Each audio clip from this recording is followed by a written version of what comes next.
তো আমার এই মিনি ব্লেন্ডারের কথা অনেকেই জানতে চেয়েছেন যে আপু এটাতে কেমন মশলা হয়, কেমন জুস হয়।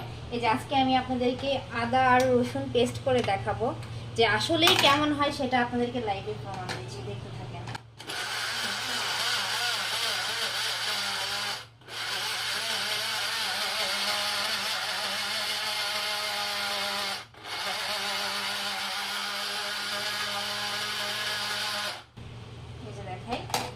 একদম কিন্তু পেস্ট হয়ে গেছে। হ্যাঁ, আমার যদিও একটু পানি বেশি হয়েছে।